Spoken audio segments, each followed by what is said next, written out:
How to be an artist. Step 29. The Forest Adventurous. With guest, Jerzy Drozd. All right, Jerzy, welcome back to Hey, How to Be an Artist. Thanks. I am very excited to be back. I can't think of a single conversation I've ever had with you that I didn't enjoy. Like I'm always happy. And I love showing up with the spirit of not expecting anything, but like not I'm saying I'm not walking in with diminished expectations, but I walk in with a sense of like, I don't know what's going to happen, but whatever happens, I'm going to feel better about the world after being in Brandon's glow for a little while. Well, good. Well, the feeling is totally mutual. I hope you know. So, which is why when I decided to do the podcast and from the beginning, I'm like, I need to get Jerzy on here just because I know that's like surefire. I know that's going to go well. Since then, I think I've built up my skills a little bit since then.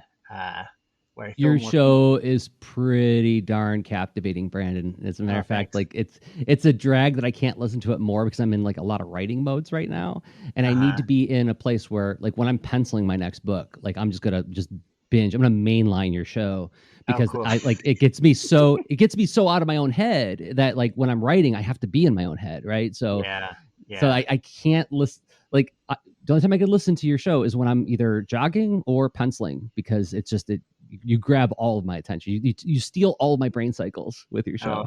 Oh, thanks, man. That's big praise coming from you. So I appreciate that. Well, I thought it might be good since I am bringing you back and we're talking about podcasting. I wanted to kind of pick your brain a little bit about the art of podcasting. I recently listened to an episode of a podcast called Emerge, and it's an awesome podcast. I highly recommend. I think I know the one. I think you actually turned me on to this a long time ago. Oh yeah? Yeah. Have you checked out some of it? He was the meditator. Yeah. Yes, I did listen to a bunch of his show. It's great. Yeah. So I didn't know he was updating again. Okay. He's not. Oh. I haven't listened to all of them yet. I like kind of went through and just listened to a bunch that were interesting to me. And I keep going back, like every few months I go back and like listen to some more I haven't listened to before. And the episode I listened to is a little bit older, and it's discussion with him and Jason Snyder and Jared James, I can't remember off the top of my head, but they host another podcast called Both And it's basically an episode where they're talking about podcasting and like kind of the role that podcasting plays at their life. And there's kind of a spiritual angle to it. But I was listening to that, and as I was thinking about our upcoming conversation, I thought about like, okay, Jerzy talks a lot about the art of making comics, and that's obviously a very important passion to you, and like teaching is a passion. But like clearly you do a ton of podcasting, and you've been doing a lot of podcasting for a long time. And I don't think I've ever talked to you very much about like the art of podcasting and where podcasting fits in your life. So I thought that'd be fun to look at that. What a neat idea. In how long have I been doing this? 2007 was when I think I did my first one. So We're going on 14 years now. Mm-hmm. In all those years, I think I've done one presentation on podcasting, like one, and that was like maybe 9 years ago. I did a 30-minute presentation on how podcasting benefits my career as a cartoonist. And there's some obvious things in there about like getting the word out about your stuff, but then also refining your presentation style so that when you're at a comics festival or in an artist alley, you can be more engaging and personable because you've practiced this act of riffing and taking a little bit of information and running with it for a little while. But when you use the word spiritual, that gets me excited because I wonder what you mean by that, because I'm sure that I'm going to agree with you, but I want some specificity on like how is podcasting, how is it in any way like related to or adjacent to spirituality and expressing spiritual ideas? Yeah, well, that's tricky because I've been trying to like figure out exactly what I mean by spiritual, because people read a lot of different things into it. Yeah, right? They do. Yeah. Like you could read it as being this very like superstitious idea, like believing in ghosts, which, I Yeah. mean, if you believe in ghosts, that's fine, no Yeah. shade on any of my ghost hunters out there. Um, but the way I kind of think about it lately is spirituality is basically the investigation of like anything that has to do with the kind of intangibles of life, which is a word you got me on with your discussion of Miracle on, what is it, Oh 54th yeah. Street, Yeah, that's 34th right. Street. Yeah. Anything that has to do with just like what life is as far as like the quality of it. That's kind of what I put in the category of like spiritual. I guess you could say like existential is probably a similar word, or in the way I'm using it at least, Yeah. Um, Yeah. I would say, yeah, I probably think very similarly to you in the sense that when I hear the word spiritual, I think of like broader human truths, like okay. things that are common to all human beings, like abstracting our experience out to something that is non-specific to any one person, right? Hmm. So things that people would call universal truths. I personally, when I think of the word spiritual, I think of that sort of like realm of concern. Okay.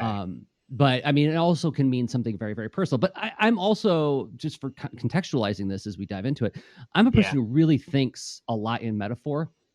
Like Uh-huh. I've really started to get excited about like Jungian psychology and this whole idea of comparing human experiences and universal human experiences to these fairy tales and folklore and these images in mythology that we receive immediately, and maybe we Yeah. receive it in this very nonverbal way. It just works on us, to use Joseph Campbell's language. And so when people say, "Oh, well, God is inside of you," or something like that, or like the Holy Yeah. Spirit, I'm like, okay, I buy it. Um, I don't know if we're saying the exact same thing, but when I say Holy Spirit, I think of that quiet, that place inside of us that Jung would have called the self, Mm-hmm. the unconscious, the essence of you that is not readily apparent to your conscious mind. All those things are coexistent in my head. I feel Mm-hmm. like I can trade the words very easily, and I don't feel particularly triggered by any one specific iteration or expression of that idea, uh, provided we're talking about. Well, I don't even have to put a provision in there. I just want to say that, like, for me, they're interchangeable, and I can hear the word spiritual, and I don't immediately get like arrested in one way or the other. I was like, oh, okay, you're Yeah. talking about universal human truths. That's my context to it. I Okay. know words are funny and they mean a lot of different things to a lot of different people. So with that in mind, I just want to give my context of what I think of that word. So, but Yeah. does that ring true to you? Yeah. Well, I think I mean, I mostly, yeah, this is kind of like, I've heard about other people having these discussions where it's like about comparing glossaries. And I kind of feel like that's kind of what we're doing here is I Yeah. think are thinking about, or using it in slightly different ways. Like mine Okay. is maybe more in the sense of like the direct human experience. Okay. And you're talking about universal truths as far as things that connect everyone. And I think there's an interface there, like for Hmm. sure. Especially when you're talking about like Jungian stuff. Yeah. Um, I don't know. I don't know if I've really have much more to say about it besides feeling like maybe more will come to me as we go. But but they're close enough related. I think they're close enough related that like we can probably have a meaningful discussion about spirituality is related to podcasting. I hope. Okay. Yeah, no, I'm in. I just pushed all my chips to the center of the table. There's a I metaphor. know. Okay. Well, and I like that you're talking about archetypes too. I think it's funny that you say you've recently gotten into archetypes because I feel like that always becomes a topic of discussion with us. We both have been kind of like geeks of like symbolism and like, especially with Totally. superheroes, obviously, and all of the things that are going on behind the scenes there. Yeah. Um, Yeah. but yeah, podcasting. How is podcasting spiritual? So I'll give my quick take, and then you can give kind of your take on how it's meaningful to you, and of course you can go beyond the spiritual side of it. um, I find there's a very interesting, like, there's this ability to kind of investigate your own like ideas, or investigate your own feelings about things through having discussions with people. um, there is also this sense, and there's the sense of like it's happening in this conversation. So like probably, as an interviewer, you have to be aware of what's happening with you as much as what's happening with the other people. Like that's part of the conversation, is how you're responding to things. And that's been a big part of the process for me, has been like acclimatizing to that, Yeah. know? That's great. And so part of that is sounds just very been, true. Yeah. part of that has just been getting over the anxiety of I'm speaking to someone that I haven't talked to before, and it's like, okay, we're going live, and I got to like have a conversation with this person, and but yeah, I think that's kind of what it's meaning for me right now. Yeah. Okay. I could see how you could easily apply the word spiritual to that, because what it sounds to me like you're describing, and I'm going to check for acknowledgement and understanding as I do this, is like when I walk into a classroom, because you mentioned I'm a teaching artist and I love teaching young people. And one of the things that I really enjoy about it is walking in with a sense of, I'd like to do this today, but we'll see what the room wants. Right. And really being receptive to an interplay of what my intentions are, what my my internal stated outcomes are, versus what the classroom seems to need to and want from me in that moment, and let that interplay happen. And I've literally had conversations where other teachers have said, it sounds like Lord of the Flies in your classroom all the time. Like it's so noisy. And I've had teachers come into my classroom to tell me to knock it off, right? Like the neighboring classroom, like we're trying to do work over here, and I don't know what's happening over here, because we're trying to crush children's souls over here. Can you please? Yeah, and I warn administrators when I work with them, my classroom dynamic is I'm always teetering right on the edge of losing control, and like that's the sweet spot for me, is where like the kids are kind of running things, but I'm trying to use that energy to rope them back in. And so like I usually, when I feel like when I've done my job, I've usually sweat through my clothes. Like that's when I know, like, whew, I did the work today. When I was doing in particular the Comics Are Great podcast, which went 80 some odd episodes, and I mean you were on it a number of times, Brandon. Yeah. You taught me digital painting on the Comics Are Great podcast. I remember that. One of the premises that I had was, I'm going to investigate this guest. Most of the time, I'd say like a good half of the time, I never had spoken to this person before in my life. I'm going to look at what they've said and done in their work, and I'm going to try to see if I can put together a picture of their philosophy. And I'm going to test my understanding of their philosophy in the dojo of this podcast studio, right? Where they're going to show up and I'm going to say, like, I think you're saying this. Is that right? And I'm going to come at you with a few devil's advocate questions about this. And and Chris Schweitzer, who we both know, he's a brilliant artist and also another great philosophical mind, paid me the kindest compliment I've ever heard about that project. Is he said, like, it's really thrilling to listen to Jerzy test somebody's assumptions about themselves in this very gentle and cheerful way. And I feel like that was the essence of what I was doing. But it was also very self-serving too, because like it was based on a genuine curiosity about people. I want to know what's in your head and why you choose things that you choose, both to give me some more available insights and approaches to my own work, but also just to like understand like what makes us all tick as people. Like where are the universal ideas in these conversations, and what are the things that are very specific to you, and can we celebrate both? So that's both in that classroom environment and that podcast environment. You're really walking into a room with a sense of, I'm going to extend my hand to you in love. I'm going to say that you are safe here to be who you are, and I'm going to love what I see. And I'm not going to like make a promise of love, but I'm going to receive everything with a loving spirit, right? Yeah. An accepting, loving, and acknowledging spirit, where I'm not going to push back except for further articulation of the idea, right? Not to say that's a bad idea. So in that way, sure. Yeah, that's fellowship, right? That's a word they use in spiritual circles. Well, I feel like I'm starting to see the connection more between our two definitions. When you talk about like universal human truths, it is about some sort of connection of yourself to broader humanity, and you're doing it individually, which is something I totally sense too. Like as a way to like engage and interact with people, I think like podcasting is like amazing, Yeah. No, I think most of the most enriching friendships that I've made in the last decade and a half a lot of them have come through the work I've done as a podcaster. And it's funny, I have so rebelled against that moniker for such a long time. Like I remember like 10 years ago, a friend recommended, like they offered to draw like a custom avatar from one of my social media profiles. And like, I could draw you with a microphone. I'm like, hey, come on. That's not all of me. I'm a cartoonist, a teaching artist. Podcasting is incidental to that triangulation of who I am.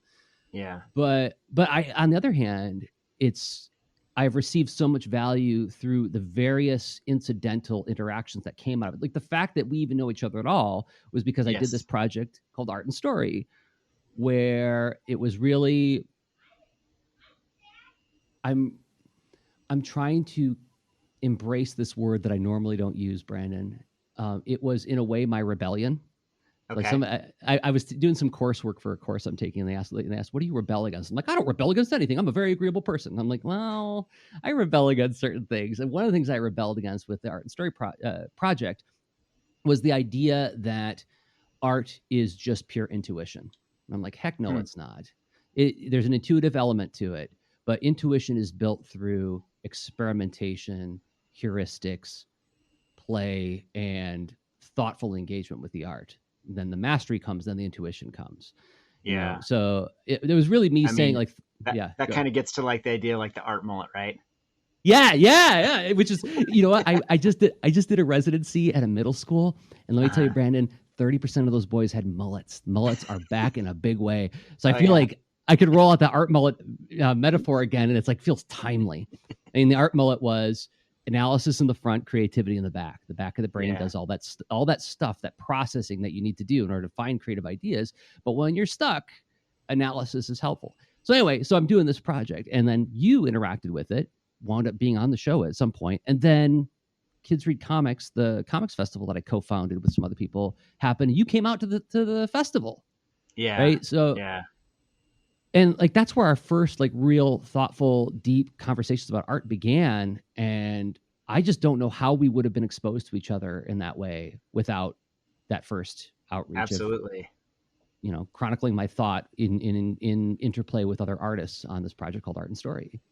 If the thing that came to me when you first mentioned that about Art and Story and how that like generated our friendship, that podcasting can be this like call to community in some ways, Yeah.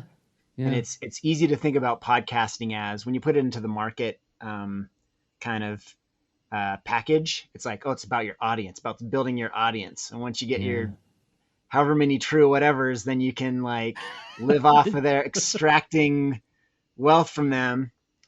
But the other I love that idea, that visual idea of like just putting a straw in this thing called audience and just sucking on it, like it dry. Yeah, like the quick rabbit,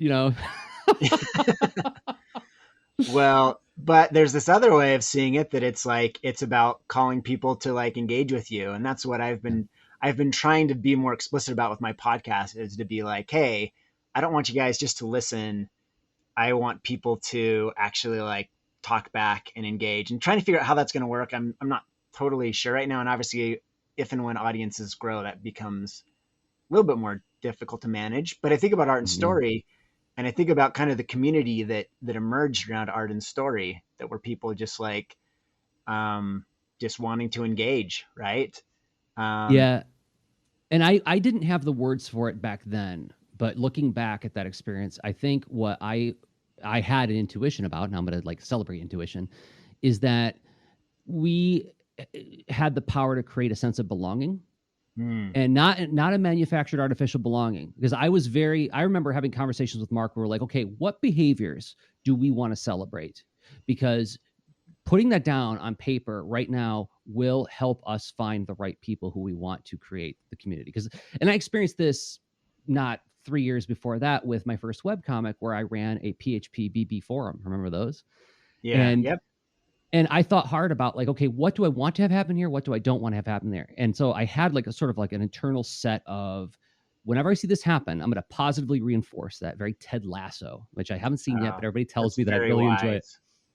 And so when that happened, I made a big fuss over it. Like, oh my gosh, this is part of my leadership style in any place that I work. If I see something I like, I'm like, oh my gosh, you know what you just did there? You did this, this, and this. I know that you did this, this, and this, but I'm here to say, like, that's terrific. And I'm so glad that you're here to do that.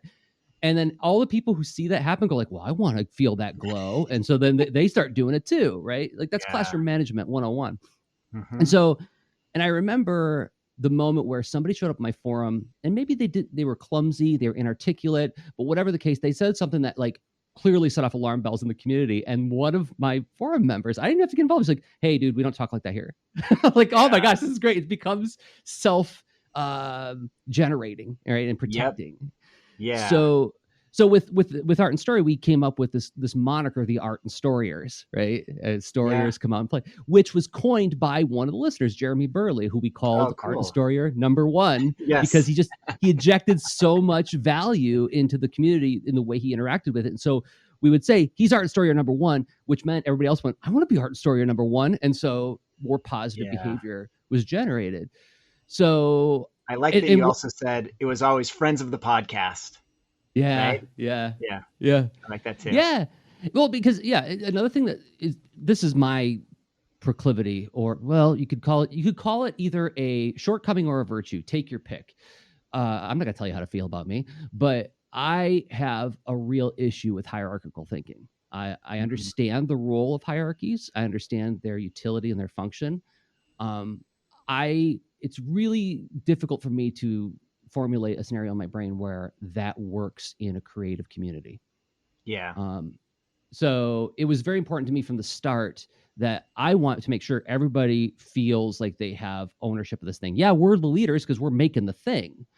But if you bring something really interesting, like I remember Luis Escobar, another person who I became friendly with as a result of the podcast, he came at me with like a really thoughtful but damning counterpoint to something I was, putting on the table. I was being very forceful about an opinion on something. And he pointed out like the error in my thinking. I'm like, oh, Luis, can you please come on the show and we'll record an amendment to that episode because I want the counterpoint to be heard. And you did such a good job of articulating it. Please, could you do it? Right. Yeah. So acknowledging good faith, thoughtful debate was another thing that I thought was like that is, I think, the antidote to enslaving oneself to a hierarchy.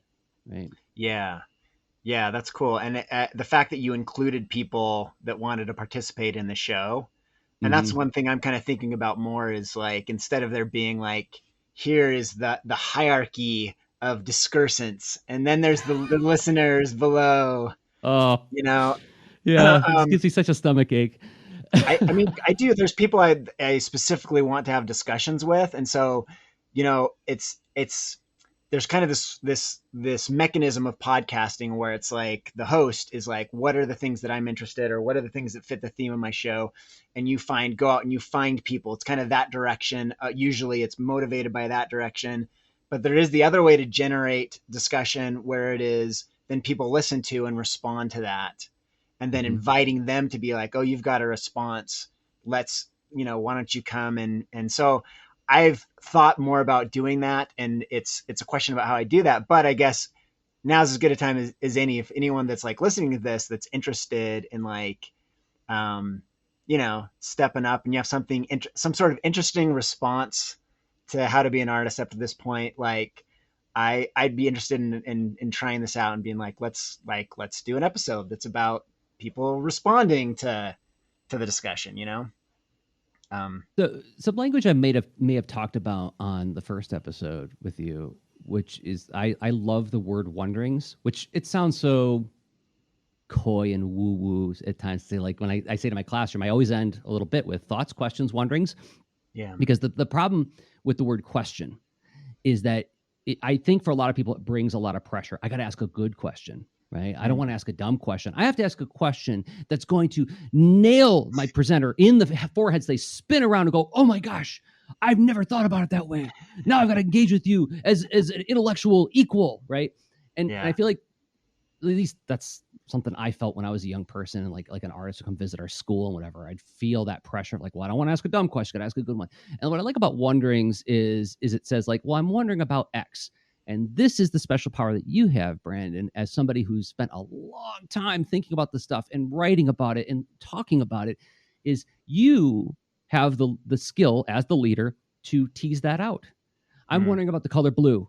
You could probably find 7 ways to come at the color blue to help me come to language about what I'm actually wondering about. That's being a teacher. That's being a leader, right? So I think that's part of when you're trying to get interaction with people, is I try to make it as low risk as possible. Because for some people, maybe they have like a lot of energy and emotion around what you're doing, but they don't have the words to. This happened to me when I just finished that residency with all the kids with mullets. I was leaving on my last day and I'm checking out at the office and everything.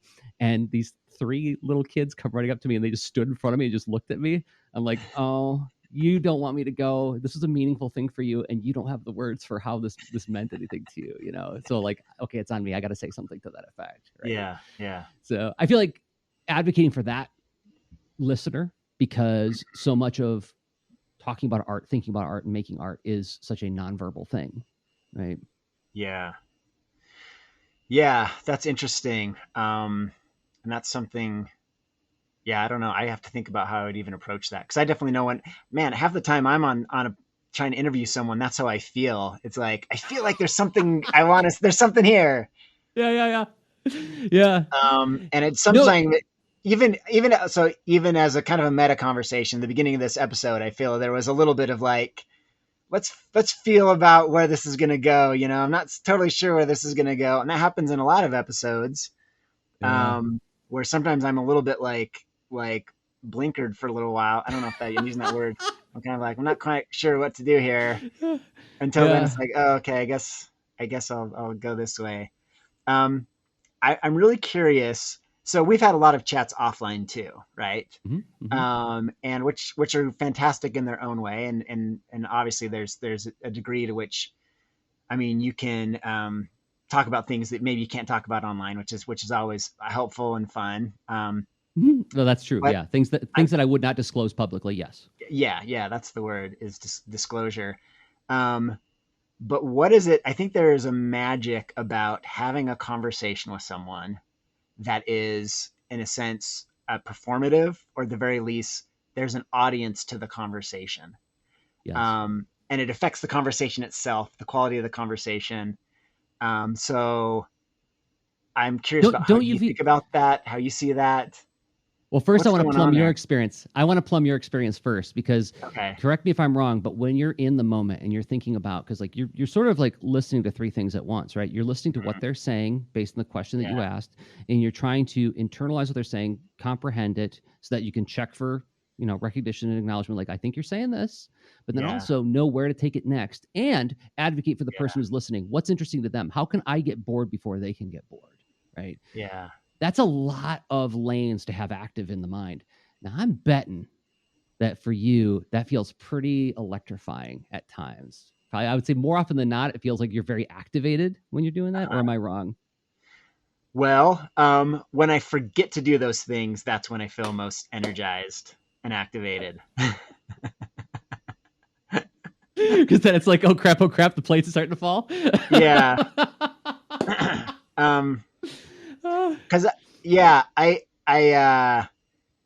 I have to let it be a little bit more intuitive. I mean, sometimes I do have points or notes or things, but trying to balance too many plates. I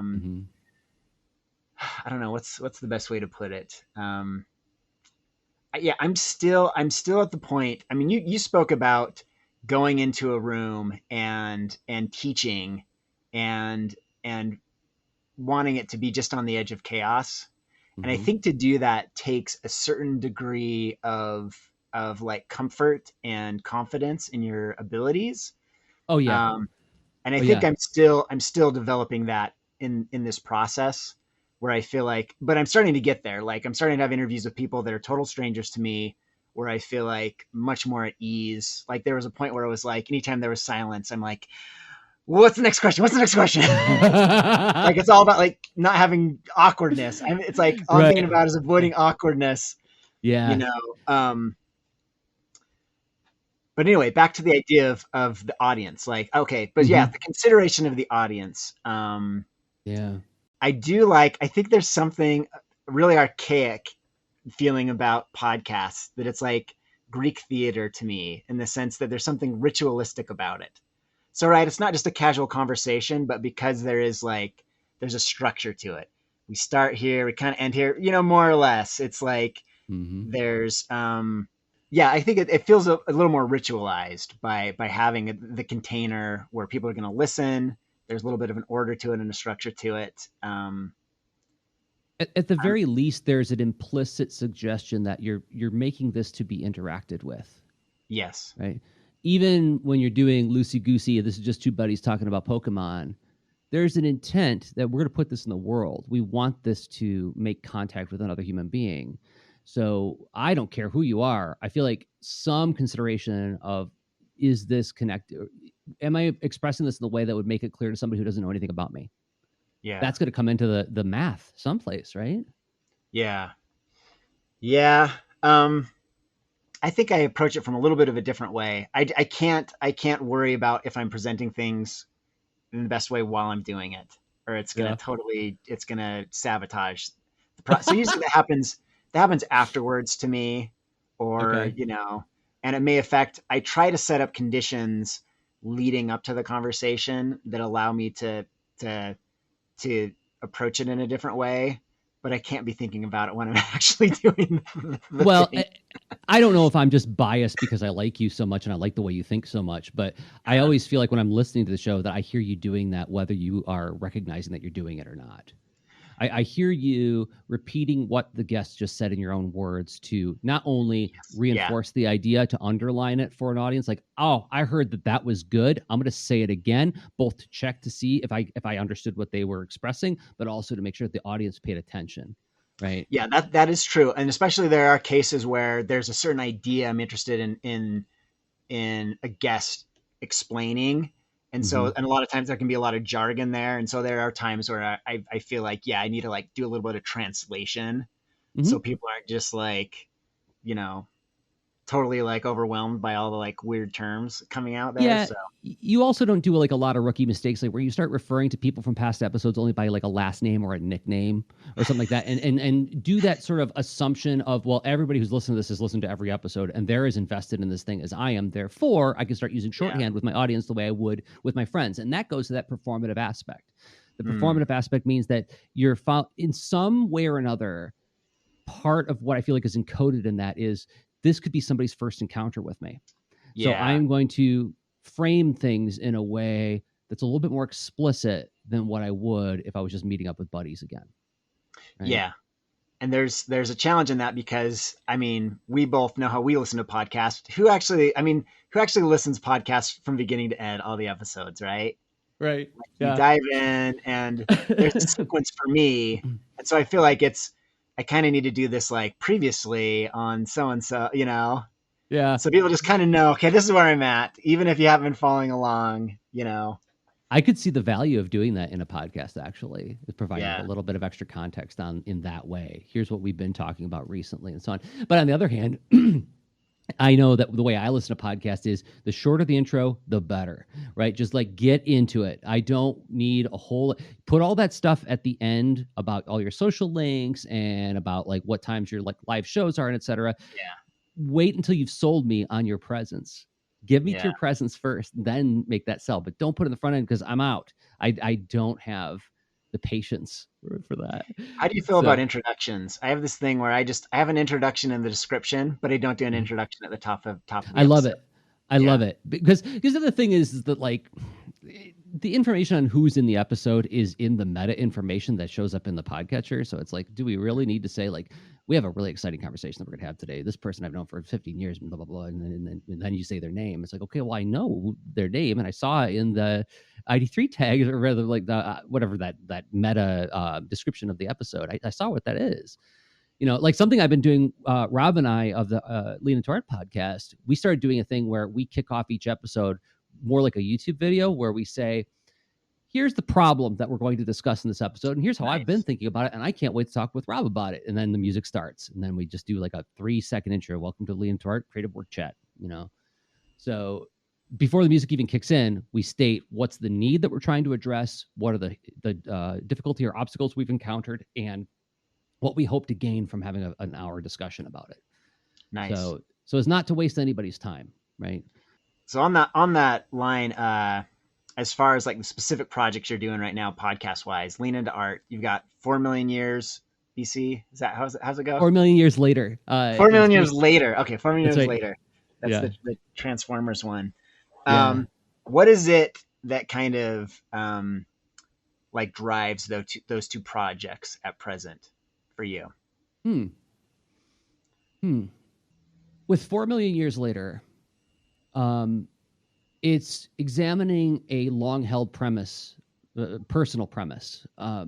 I going all the way back to the art and story days, I've often talked about my fascination with character writing is largely informed by the way that characters were written in old Sunbow cartoons from the 1980s and into the 90s. And I even have, there's like a nerd night talk I did. It's a 15-minute talk where I actually say like, here are the 5 things watching old cartoons taught me about writing. And that's one of them. It's like vibrant characters. And so part of it is like, it's like, okay, well, let's test that premise because I've been speaking it for a long time, and go through each and every episode and carefully examine it in a way where I am now going to talk to the public about this specific unit of story, this episode of this television show.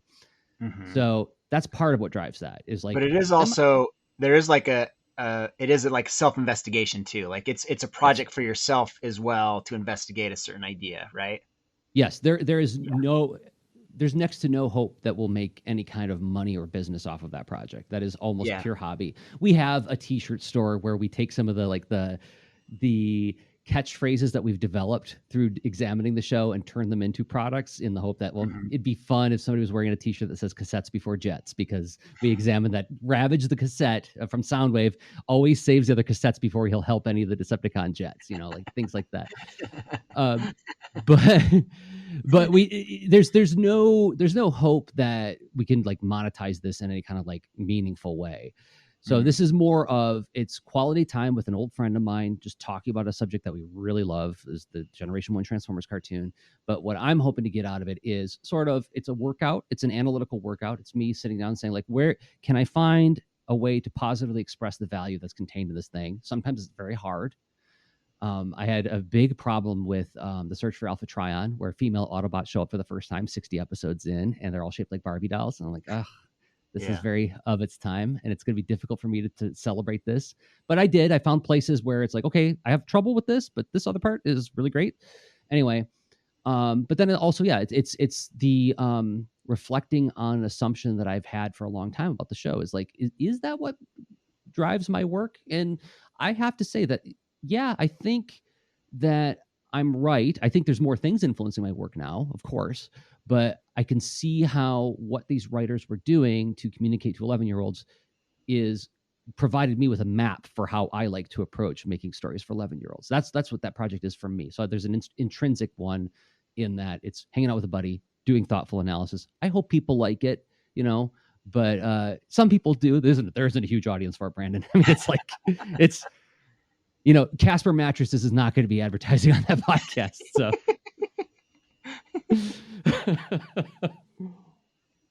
But lean into art, that one, Rob and I are actively trying to make it into a self-sustaining business, and it's very service driven. It's trying to present our philosophy of investigating art in a way that is helpful and helps other people do good work. And some of the things that we're rebelling against are dogmatically enforced didactic principles, right? This is the right way to do this thing. It's like, well, I'm sure in that scenario, in that context, and from that viewpoint, that is the correct way to do it. But there are a variety of viewpoints. There's a variety of worldviews. There's a variety of contexts. Let's try to step one step back. And can we talk about it in a more broader sense so that we can help people to find their own path? Because I'm a big believer in that whole idea of the Arthurian knights in the Round Table, is that when they go and quest the Grail, they each go into the forest adventurous where it's darkest and where there is no path, because there's a path, it's somebody else's path. Yeah. So let's help people walk into the forest adventurous with like a straighter spine. That's, I would say, forest adventurous. I feel like that's actually, just to make a little bit of an aside talking about archetypes. Yeah. There's the archetype of the road less traveled, and I think it gets used a lot for people when they're talking about like making discoveries and stuff. But it's kind of a faulty archetype because there's still a path you're following. Right? That's right. The forest adventurous, it's less traveled. Yeah. Yeah, it's just less traveled, but it's like someone's still been there. Like, how about just jumping off into the trees, into the forest adventurous, you know? Yeah, if I remember right, the actual language was they thought it would be a disgrace to walk where there was a path, right? Or it'd be disgraceful or shameful, something like that. But I tried actually in the poem. I think so. Not in that poem. Not in that poem. I'm talking about Arthur. I'm talking about. I tried reading Le Morte d'Arthur by Thomas Malory ages ago, and I got about 800 pages in, and I just lost track of everything that was happening. So it's just. But the one thing I can tell you is it is story after story of knights wandering in the forest and being lost for a long time. And like not knowing what the heck's going to happen. And like the good ones are the ones who are like ready to roll with it and ready to improvise. And I actually really like that. Yeah. Because that is a big part of the process is walking around in confusion. Right. Yeah. Yeah, and like, you know, there's lots of stories in there of characters who stand by a principle and it helps them through, and there's ones who are just like really flexible and ready. Like, so the story of Percival or Parzival, right? Like I think that's the one where it's like he sees the sick king and he stands by like the ego. It says like, well, it's not your place to talk to the king. You're just a lowly knight after all. But had he just said, "What ails you, my king?" everything would have been fixed. But because he didn't, he gets sent off in exile into the forest adventures and goes on all these misadventures till finally he comes back and he knows that he has to act out of his own instinct. And when he sees the king sick, he says, "What ails you, my king?" Right?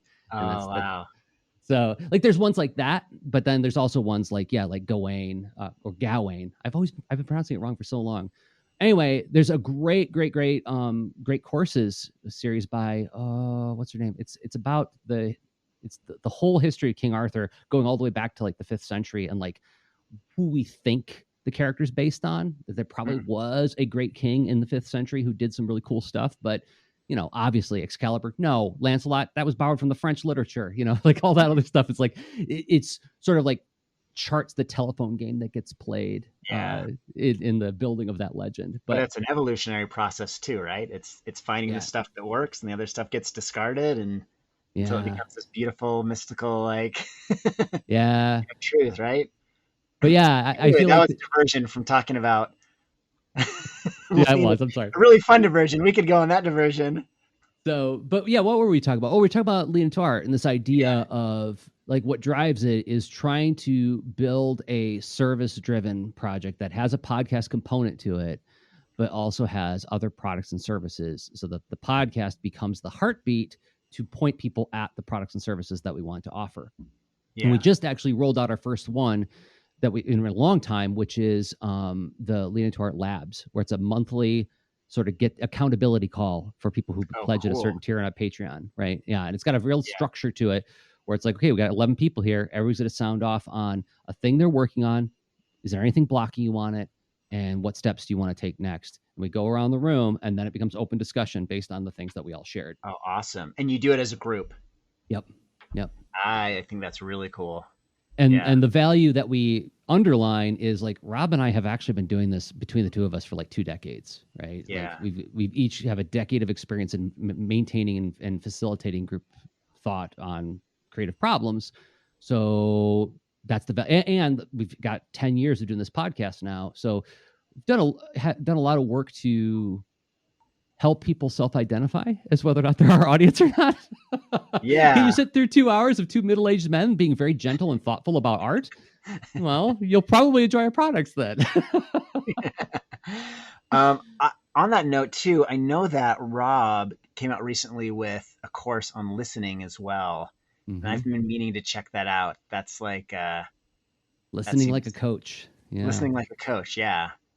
I need to follow up on that. I keep thinking like, oh yeah, I got to check that out. That sounds like I like the way that Rob listens. So he does. Yeah. Well, yeah, you've had conversations with Rob, you know, because the three of us have been at festivals together and had some and Rob is like, he's really good at like holding a space that is accepting and welcoming, but doesn't offer any leading questions. He really lets you sit with the difficulty of what you're working on, but he's there to offer a few little jabs and pokes in terms of small questions to get you thinking about it from a new angle. And yeah, that's a skill he's been working on for a long time. And so he finally productized it into a course that you can download, right? So that's the model there. And then also, like, there's the intrinsic motivation of, I like showing up on a weekly basis with my friend to see if we can improvise our way through thinking hard about a creative problem. We're on our 356th episode of that. Wow. Yeah. Yeah, right. That's incredible. And actually, that's not all. I mean, we also do a monthly show just for our Patreon supporters called Extra Lean, and that one is pure improv. We don't talk ahead of time. We don't disclose or share any ideas we might talk about. We just turn the mic on and say go, and we try to figure out, how do we have a conversation with no prompts. And that one's like, we're like 130, 140 episodes into that one, so it's a lot of material. Yeah, that's very cool, man. Well, it's quite a legacy. Yeah, I didn't think about it that way, but that is a lot. That's a lot of stuff I've put into the world with my voice. That's thousands and thousands of hours. Yeah. Well, yeah. Where should we go from here? I think that was a pretty good discussion of like podcasting and stuff. Well, you mentioned that you were interested in trying to find ways to get the audience to interact with you. Like, what places have you done this so far? Is there like a Facebook group, or is it email, or is there a Discord? No, I haven't gotten that far. All I did is I have like a message at the beginning of like one of the most recent episodes where I'm like, this is kind of what I want to do. I'm not sure how to do it. Okay. All I've said right now is just like, hey, I want people to respond, you know? So probably should have left some way for people to respond to me. I didn't really do that. Well, that's where you iterate on that messaging. Yeah. Yeah. Because that's an interesting question. Like, do you start your own thing, like with a mighty network, right? Like that's what, like that, what is it? It's like a social networking platform that you can build yourself kind of thing. And it has an app and everything. Or do you do it on Discord and have it be hosted for somebody else, but there's an app interface and it's pretty rich and robust in terms of like media posting and audio chat and things like that. That's not a bad idea. Or even with something like Voxer. I know this is something that therapists are doing and life coaches are doing right now, is like they'll have a Voxer account and you can just send voice messages to people, and like your listeners could send in like, hey, Brandon, I'm thinking about X, Y, and Z, right? You know, I believe you actually can do that with, I publish most of my stuff through Anchor. Oh yeah, that's right. And I know that they have a voice messaging. So anyone listening to this, I should make a note about that. Anyone who wants to send a message, you can always send something through Anchor. That would be interesting.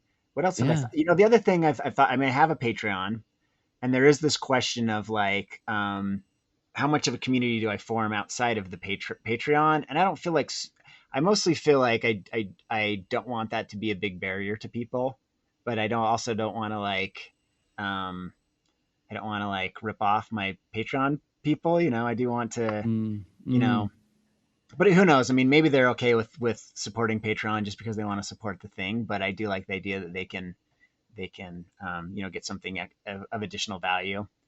Well, and I know some other podcasts have done things where they prioritize Patreon interaction, right? So if you message me, if you're a patron and you comment or message me, that's going to get pride of place in response time versus somebody who does it through another platform.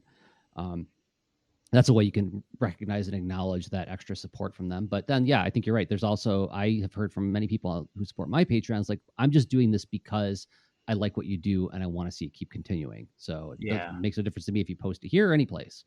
But I get that dynamic though. I do like the idea of like the roundtable, like that whole roundtable idea of being able to, I mean, there's like Clubhouse, but I don't have like Apple devices. Same. Some sort of way to engage with people where you have some sort of roundtable discussion or something. Sounds interesting to me. I just need to think a little bit more about how I might want to do that. So I really have been digging Discord. And I think part of what makes it so appealing to me is the fact that it has some of the elements of social media in that I put an invite link out there and people just come to it. I'm not, I think you can set it to where you activate their accounts or accept or reject people, but we got ours set to just be open. Anybody can just join. But because it is so focused on the niche around the culture of Lean Into Artcast, it's funneling in the people who are appropriate for that space. So there's an element of surprise in that, I haven't met you yet. But there's also an element of safety that I don't get on public social media platforms, right? Yeah. So I it feels like it's focused in private Twitter, and it's like what Twitter felt like 10 years ago, right? I guess one of my concerns with creating any sort of like little sub community is like how much more effort do I need to put into maintaining and responding to things. Yeah. And so I wonder if the way I kind of think about it is like creating a space and then creating some sort of like scheduled, like this is when I'm showing up, you know, because there's this feeling of like, I need to respond to everything that's going on. And like, that's not something that's like, eventually it's not going to be possible. I mean, right now, anyone that reaches out to me, I try to like have some sort of meaningful engagement with them and like get a sense of where they're at and what's like connecting with them. But yeah, you have to think about scalability, right? It's taking on a new job, right? Yeah. And that is going to be unsustainable after a while. One of the most wonderful things I ever saw was when I emailed a fellow comics creator about something, and I got an autoresponder that said, "I only answer emails on Tuesdays, so you can expect to hear back from me then." I was like, "What a wonderful way to establish boundaries, like and set that's expectations." The issue is the boundaries. Is to be like, yes, I do want to like engage, but what are the boundaries? And you kind of talked about this before when you were talking about the initial community that you set up was this for your webcomic? Yeah. And this is just like, what are the like, what was the behaviors that I was going to reward? Yeah. What are the behaviors you're going to reward? There's kind of this like setting the ground rules and being thoughtful about setting the ground rules. Cause things can really like, I had a discussion with a friend that might or might not end up on the podcast about this message board that we started when we were in our 20s, and how it was kind of this really naive attempt at like anarchy, right? And just like, just things will emerge, whatever. And it was just chaos, and there's all sorts of problems and issues that arose because of it. And there's this term that Daniel Schmachtenberger uses, which is like generator functions. And it's like, there's certain things you do that you're basically setting the conditions for something. Yeah. And then it's like, things just kind of like develop on their own after those conditions have been set, whether for good or ill. Right. Yeah. And it's like making just small decisions up front at the beginning of something. Yeah. No, I think that's a great way of thinking about it, because it's going to become self-replicating after a while as more people filter in. And that, like what you're describing about like being in your early 20s and having a message board where it's like actually like anarchy, that feels so of that time where the internet felt like it's opening the doors for everybody to express thought. It's obliterating the hierarchy. Oh, this is going to be wonderful. It's going to be fully equitable, egalitarian, and all the good things. Yeah. And then it's like, that's hierarchy. Right. Yeah. Hierarchy also has a function in that it illustrates who gets the authority to rise to power by virtue of meritocracy. I know that it's not that simple, but like it does have a cleansing function as well, in that if you're a complete boob, then unless you found some kind of sneaky way to fail up, and we've certainly seen that happen, it's like, it's going to be harder for you to maintain power at the very least. But well, I think this is a great segue for us to talk about like some Jungian stuff, because I was just thinking, one of the feelings I have about this message board was that I was one of the founders of this message board, but like I completely abdicated my responsibility to set any like norms for what it should be, or any responsibility for being a leader in any way in the message board. And it kind of like just grew into its own thing. Mm-hmm. Which definitely makes me think about this Jungian Life podcast that you recommended when we were chatting the other day, and this episode where it talks about like the good king.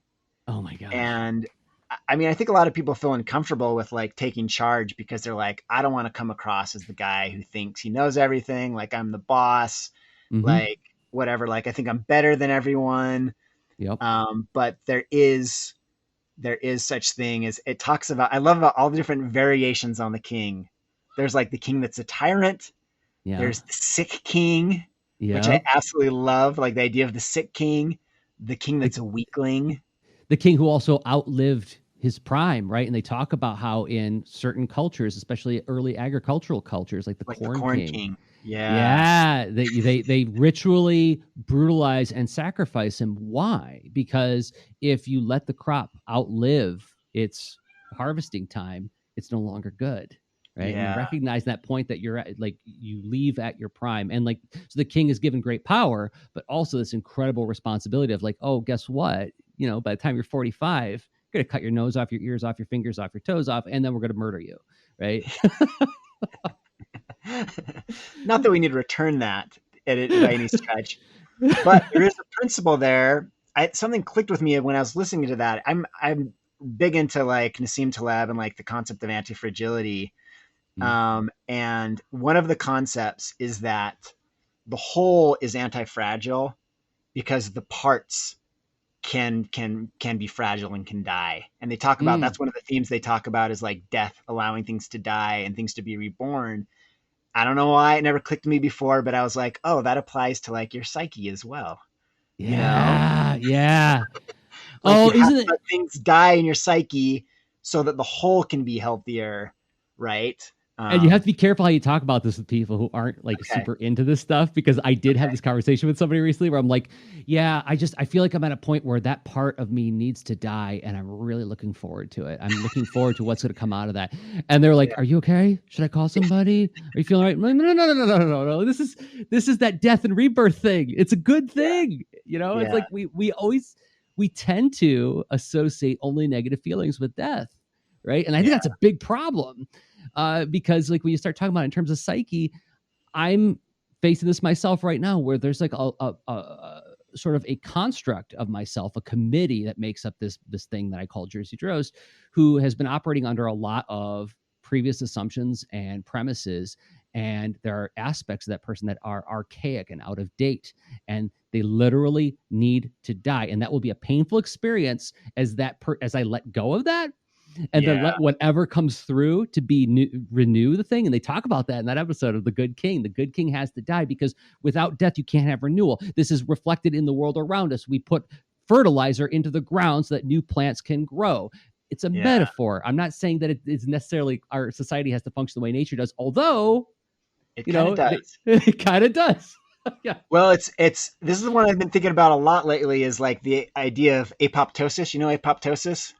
That's like programmed cell death. So this is what keeps our bodies from just turning into cancer immediately.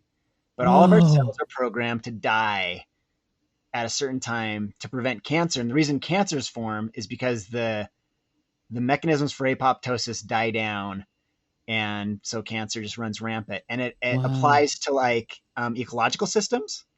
Like you take apex predators are like the system of apoptosis in ecological systems. Like they have to go around and kill. When you take up apex predators out of any system, you'll have one species that like proliferates and overwhelms everything else, and then they collapse. Yeah. And I think in our culture, we need to have like more of just like a normalized way for certain things to die.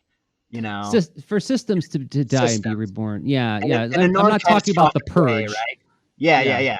I think that's when it goes wrong. The purge happens is when it's not attended to and cold. I don't want to use the word cold because I'm not thinking about actually going out and like killing people. No. Like, you know, societal constructs, things like that, ways of looking at the world. Ways of looking at the world. That's a great way of putting it, because we are undergoing right now, and I am not a sociologist, and I only pay attention to the news to the extent that I'm just like got one eye on it, but I don't get wrapped up in it to where I got to go put a hot take someplace. But it feels to me like we're in the middle of a fulcrum point shift. Like everything is shifting in some kind of like dramatic way right now. It's similarly to people comparing it to like the 60s, the 1960s United States. It certainly feels that way. Historians will tell us whether or not it was, right? But it feels like this is an opportunity to examine, as they say in political discussions, examine our priors. Look, see how much of it holds up to reality, right? And I think that having a healthy relationship with that, to the extent that you can drop the parts that don't work anymore, you know? I mean, I don't know if this is going to be outing myself in some way, but I remember very distinctly, it was some time ago, but I said something that revealed the time period in which I grew up, in that I said, oh, we're going to sit down Indian style. And the teacher very gently said, "Oh no, we're going to sit down crisscross applesauce." And I said out loud with a big smile on my face, "Well, check my privilege." Oh my gosh, I've been using that stupid phrase for so long without even examining what I'm actually saying when I say it, and I was so grateful. Right? It was so easy for me just to drop that on the floor and let it go. It wasn't a battle I needed to win. It was a moment where somebody was revealing to me in a very gentle and kind and helpful way that, like, yeah, you're come from another time when you say things like that. That's what I mean about like pieces of our psyche that need to go away. It's out of date. It doesn't work. It's anachronistic. Right. Yeah. And gosh, why wouldn't we want to become more dynamic and fluid and changing people? Doesn't that sound so much more interesting than, I mean, I know there's like a dialogue or a narrative built around the idea of standing your ground. I stand my ground. You know, I don't move, you move. I'm like, okay, I get that. And that has a function, right? Like somebody comes to my door and they want in and they have bad intention. Like they move, not me, right? Bear comes to my house, we're gonna have a problem. But outside of experiences like that, where we're talking about like interacting with each other as a society, it's like it's worth stopping to say, like, okay, when is the time for apoptosis? Which I am so grateful to know that word today. Yeah, I mean, there must be some good Jungian archetypes about that, but I mean, change is scary too, and obviously, like people need to feel a certain amount of like safety and feel like they can like predict things, a certain amount of predictability, and right, like we don't want to have too much change either, and trying to find that balance can be kind of tough, right?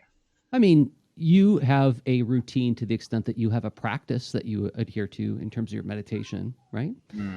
That's something that doesn't lend itself well to like endless novelty. Right? Yeah. So no, of course not. I'm not saying that like, we absolutely must always be ever fluid and dynamic, but I think that recognizing that when it shows up, that it's an opportunity to try it out. I think that's a good thing. And it's like something that, you know, you shared on Twitter recently about, you know, it's like a way to think about, what was it? It was an ideology, a way to test an ideology. Does it make me comfortable with despising people?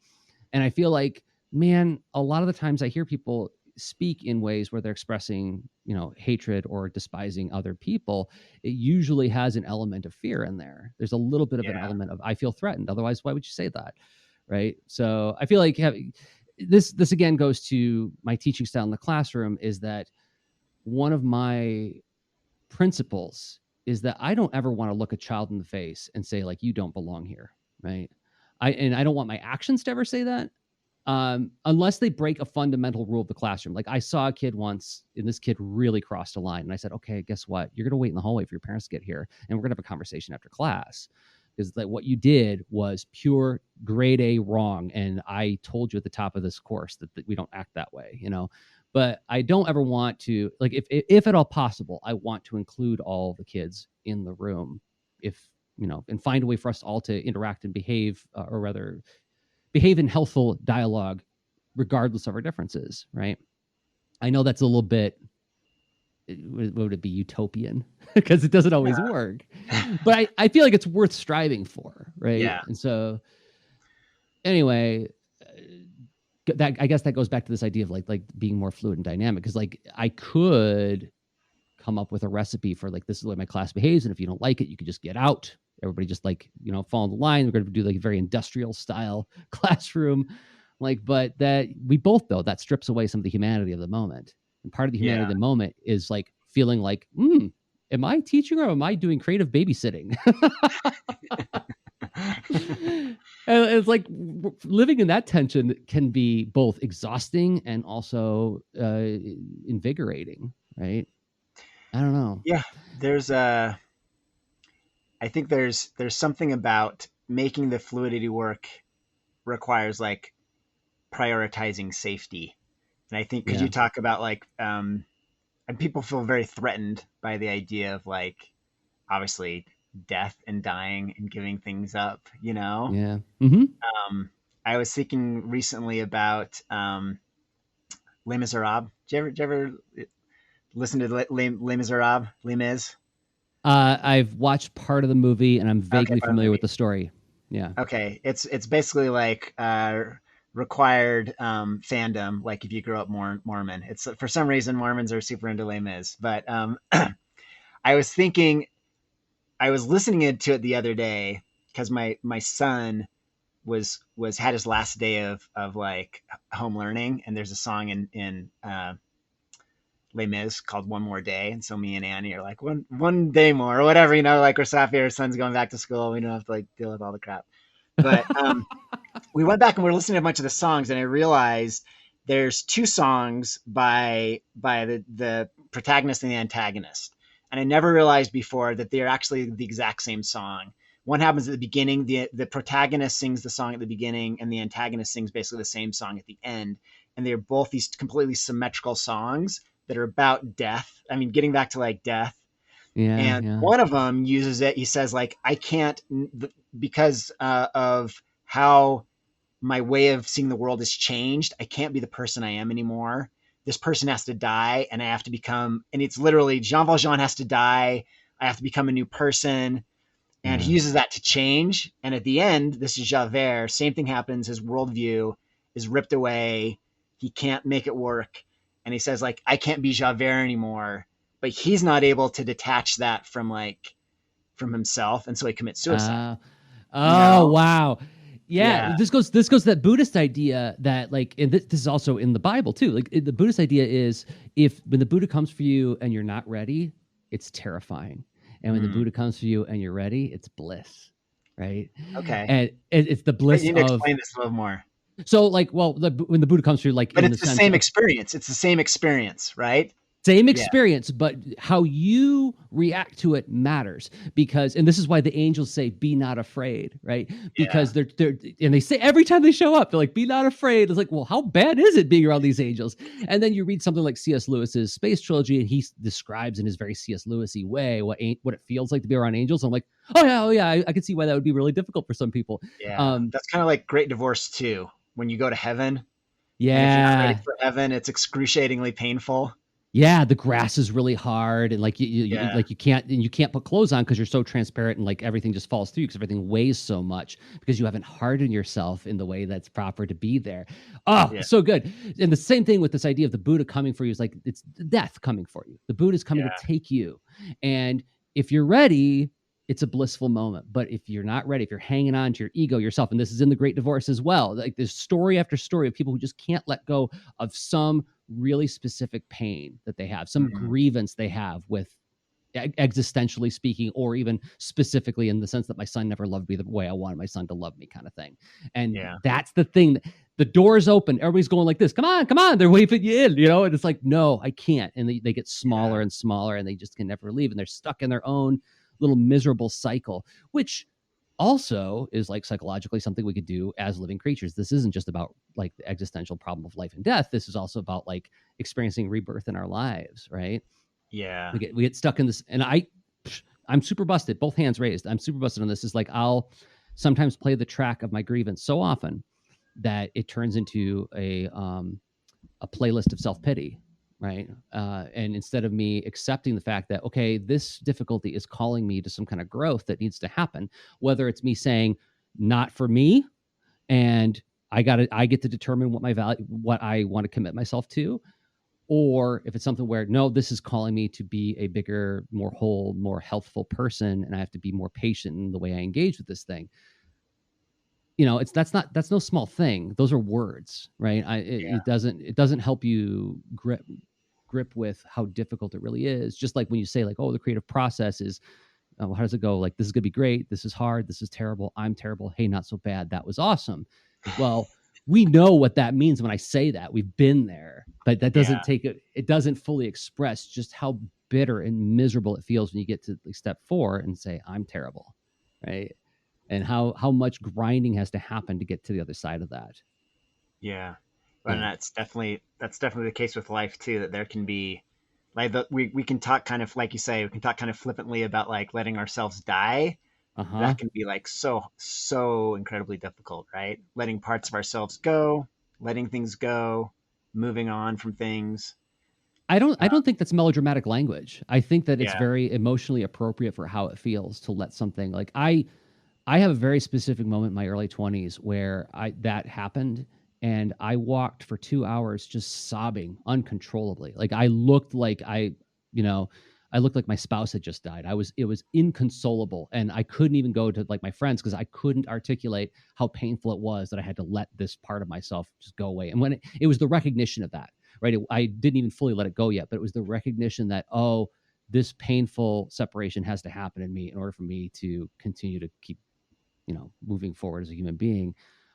There was a real, like, deep grief that I had to undergo to get to the other side of that. Yeah. So, and that doesn't go away. That just keeps coming. And I laugh because it hurts, it's like, what else can we do? Yeah, that's true. I feel like any other place we go to with this could end up getting much more areas of vulnerability. Probably. I don't think I've ever told that story about me walking around and sobbing uncontrollably. I have a number of stories where like I just like I'm in public and I break down, like I completely fall to pieces, just like tears just falling off of my face. And it is I'm sure it's a very difficult moment for anybody else to see. Oh, of course. Yeah. Oh, I mean, is there any more context you could add to that without like going to getting too raw with it, or yeah? Well, it was a situation where I was living with a number of friends, and I had been rationalizing my continued existence with them to the point where I was ignoring a fundamental truth about the way our relationship was working, and it was a very poisonous relationship. It was they were not good for me.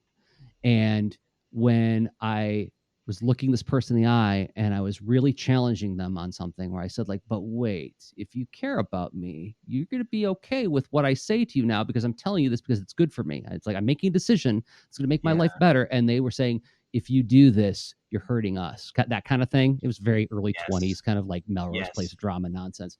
But I didn't have the words for it at the time. But I think looking back, the crushing moment was realizing I wasted 4 years of my life with these people.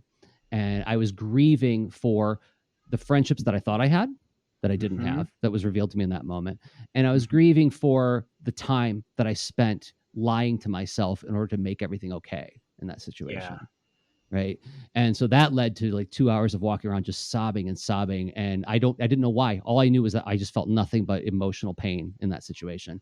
And I had to let that whole piece of my life, this whole sort of sense of belonging that I built for myself amongst these not good for me people, fall away. And it was, again, the pain was out of the sense of grief and now I don't belong anywhere, right? Where am I going to find belonging now? Right. That kind of thing. So, but that, I think that's a good illustration of like the kinds in the wilderness.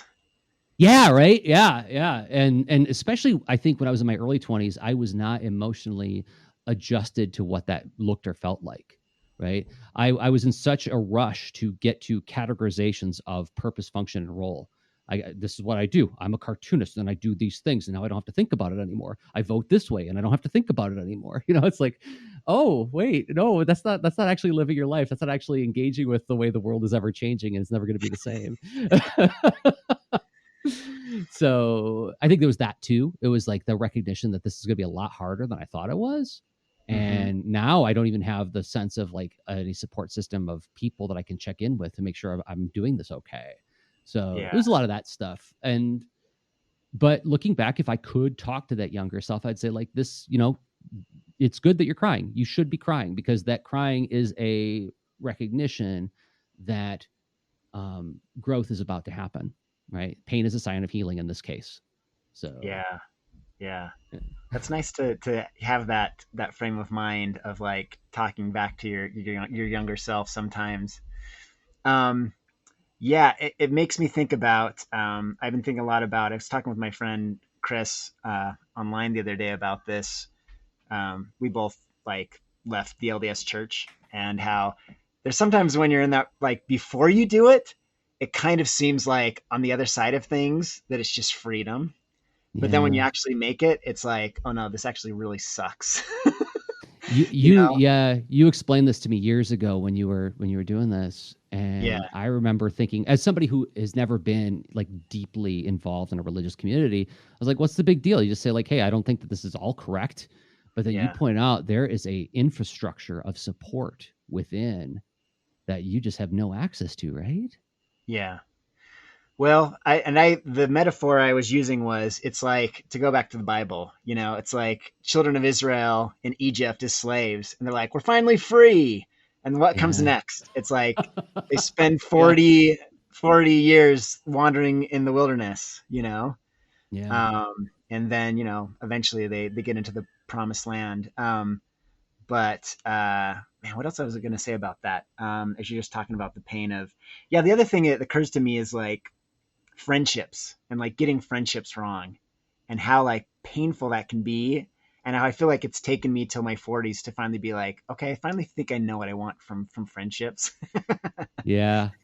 And like with my Yeah. children, I feel like I want to help them get friendships right as quickly as possible, you know? Yeah. There's a couple things that I've been reading recently. I've been thinking a lot about this idea of exile and how like a lot of my choices as a young person were based on avoiding exile. And I think that that's probably, it's that way for a lot of young people. Like when you're in middle Yep. school, you don't raise your hand because revealing something about yourself is tantamount to social suicide. And how exile, there's an actual episode of This Young in Life where they talk about this, like the same parts of your brain that feel physical pain are activated when you've experienced social exile. And we're in this period right now where we're all talking about exile in a very specific way, which I won't go into. But one of the things that I've been reading this book, Legacy of the Heart, The Spiritual Advantages of a Painful Childhood by Wayne Muller. Yeah. And he has I a whole gotta check piece. this out. He has a whole piece on exile and how if you are engaging with another person in a spirit of emotional scarcity, in terms of like scarcity of love, and you're just reaching out to avoid exile, you're not touching another human soul. You're grasping at your own desperation, right? And I feel like that's where I got a lot of my early friendships wrong, is that I was grasping onto, like, maybe there was something simpatico between us, but I was trying to find belonging so bad. And I have a really kind-hearted friend who listens to me talk endlessly about this stuff. And he said, well, and I started talking about how, like, well, maybe there's some value to being the weird old wizard on the outskirts of town instead of being fully integrated into society. I got this weird shack. I'm like Radagast the Brown, animal pooped on my head, and the right people can avail themselves of what I have to offer. But it's too challenging for me to interoperate in the world where there's what I perceive to be a bunch of arbitrary rules of engagement. And he said, well, maybe you're not Radagast the Brown. Maybe you're Gandalf because you're very mobile, right? And Gandalf shows up wherever he's needed to point to the people to say, this is what needs to be done. Even if you don't see it, I could see it. This needs to be done. And maybe he doesn't stick around and hang out with Gimli and have beers with Gimli, but he can work with Gimli, right? And I'm like, well, but then where's the belonging come from? And like, you know, Godoy, belonging has to be something you generate for yourself. And you create your own sense of belonging, you bring it to places. And I think that's when I started engaging with it that way, it made me like understand my friendships a lot more thoughtfully. It's like, I'm not coming to them for belonging. I'm here to create mutual belonging with them, with what I bring to the table, what they bring to the table. Gandalf also sets the terms of engagement. He shows up and says, like, do you want to go on an adventure? Yeah. If not, we're done here. You know, you want to stay in your hobbit hole, you can stay there, but I'm here for adventurers, you know? Yeah. And that's something, I'm not good at that energy. I'm not super skillful at, I don't know. This sounds like exactly what we were talking about with Art and Story. You were Gandalfing all over the place, and a bunch of hobbits jumped in, and like, I guess so. But what I admire about Gandalf is he's so economical about establishing, like, these are the rules, you in or you out. And then, like, you know, fool of a took, throw yourself in next time. You know, quit getting in my way so we can just get this thing done. You know, he's so efficient at explaining his impatience with people. And like, that's an energy that it's really difficult for me to tap into. It's like, I want to make space for everybody to express what they need to express. And sometimes I will admit to the fact that I'm like, okay, can we hurry it up here? Yeah, I know you got to unpack a lot of stuff here, but we also have a thing that we got to do, you know? Yeah. So, and it's like that with my students too. I'm like, oh, okay, you're still processing this. we've been through this 25 times. We're going to go through it one more time. I'm getting to the point where I'm going to start saying, like, come on, you got to get this eventually. 25 times has got to land at some point, you know? But well, if impatience is like the worst thing you can experience in a relationship, then that's probably a pretty good sign, right? I guess that's a good reframe. Yeah. that's actually, yes. Thank you. Another thing that I'm not great at is understanding appropriate use of aggression. And like, so for me, sometimes like what to the world looks like me being like so gentle and patient with somebody feels to me like I'm coming at them on a horse, you know? It's like, this feels so intense what I'm doing. But to everybody else, it's like, yeah, but you're just guiding them along. Like you didn't yell at them. You didn't raise your voice. You were very patient. Oh, well, to me, that felt like I was really standing my ground. So that's another thing I'm working on leveling up at, is understanding how to thoughtfully use, maybe not aggression, but finding ways to use force in a way that is a little bit more direct and meaningful, but doesn't betray my values about, you know, non-hostility and gentleness and accepting of, you know, people where they're at. This gets back to the good king, right? Yeah. I mean, that's at the end of it. Defend and be, take care of the weak, or protect the weak, and defend the values that matter to the good king. And defend what the good king has named, right? The king comes in and, right? Like, so Adam in the Garden of Eden. Defend his kingdom, right? Yes. Yeah. It's his kingdom. It's his responsibility. He has to defend it. Like, the good king also has to have a warrior aspect to them. So like, if anybody listens to that episode, you can imagine the emotional journey I'm on, where 2/3 of the way through, I'm like, I do all these things. I do embody the good king in me. And they get, and he also has to be a warrior. And I'm like, oh, nuts. I'm not done yet. But it kind of means just being like standing up for, I don't know if standing up's the right word, but it means that, I mentioned this to you, I think, in another conversation. There's this individual named Peace Pilgrim. Did I talk about Peace Pilgrim with you? You did. It's a really interesting story of this woman who in her 50s had this awakening experience. And so she decided to walk across the United States for the rest of her life, spreading a message of peace. She never only ate when she was offered food, only slept in a bed when it was offered to her. So she must have already had some really extreme human development by the time she went on her journey. Like, I think that's pretty important to point out. But she made this point about like equality. You can see like some of her talks online, which are really interesting to check out.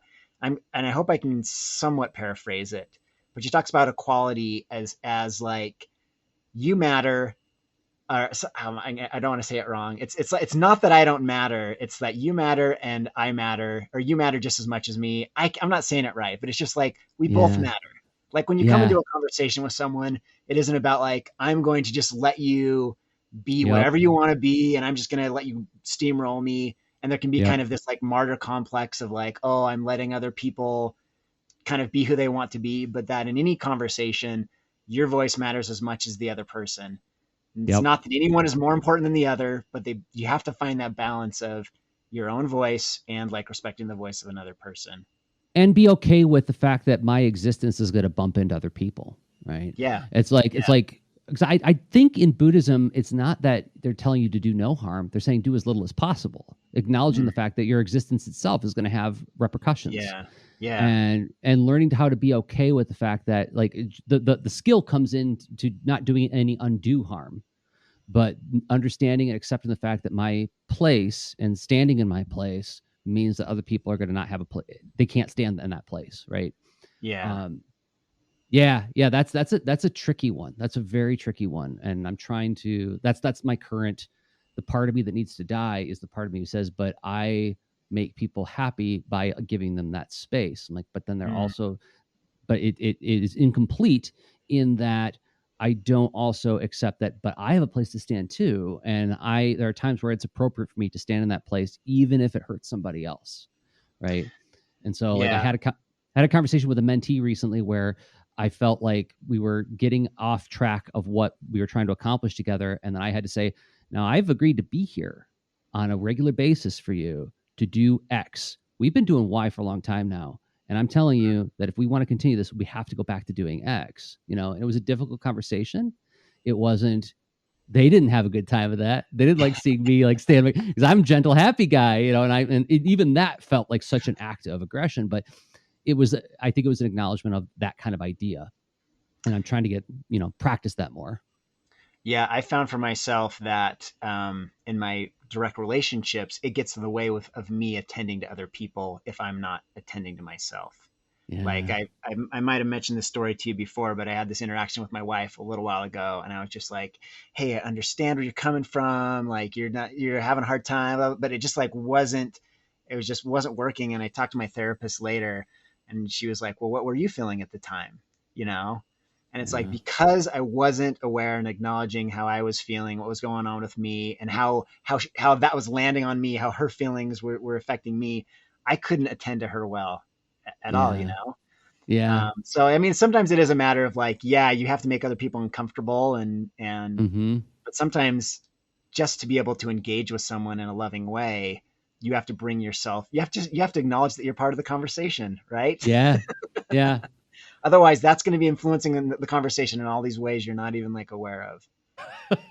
No, that's exactly right. Yeah, and I know that I've shown up as not a really awesome friend in that way in the past, and I've what's wrong? I'm doing this in a very loving and inclusive way. Well, yes, but you're also doing it in a very perfunctory way, and that's not the same. And that's go back to that idea of performance versus authentic connection. Well, cool. We've been going for a nice long time here, Jerzy. Maybe this is time for us to let our listeners off the hook. If anybody has any thoughts, questions, or wonderings about this, you can always message Brandon on Anchor and respond to anything. It doesn't have to be anything as fully formed as a articulated question, but just be like, the part when you said this made me feel that. Yeah, that's a great way to put it. My chest felt like this when you said that. Right? Yeah. Yeah, I fully welcome unformed, inchoate responses to anything. If you're just just something, I don't know, but anyway, thanks. That's totally appropriate. Right. Yeah. I think a lot of people are afraid of being like the Chris Farley interviewer. Right. And it's and there's nothing wrong with being the Chris Farley interviewer, provided that you give a little bit of extra data in terms of, I felt this in my body. I felt the tightness in my chest. I found that I had my arms crossed when you said this. I shifted a lot in my chair when you said that. Right. Okay. That's a starting place. Especially, if something's upsetting, I want to know if something's upsetting too. I'm totally fine with that. If it's something that's really upsetting, I would love to hear. Because man, I'm just randomly spewing out stuff, Jerzy. I have no plan. Oh, I totally disagree with that premise, Brandon. I feel like there is a very intuitive map inside of you that knows where to go when it needs to go. I think you've done enough of your time in the wilderness that you know how to look for wayfinding clues on the fly. Thanks. I feel like I'm kind of coming out of the wilderness, honestly, but I hope so. Thanks for being my Gandalf and popping in on the journey and then popping away mysteriously. I'm still working on accepting that label, but I feel like it's a little bit grandiose for my taste. But I agree with the philosophy behind it. I'll say that. Oh, how about just like a fellow adventurer? There we go. I like that a lot. Yeah. Well, thank you, Brandon. I always get so much out of our time together. I am so grateful for you, who you are. I'm so grateful that you enjoy being around me. And I'm so grateful that you take the time to thoughtfully engage with the stuff that I think about. So I just feel so good about everything right now. Okay. Well, me too, Jerzy. Thank you. You've been listening to How to Be an Artist. To support this podcast, you can go to patreon.com/H2BNA.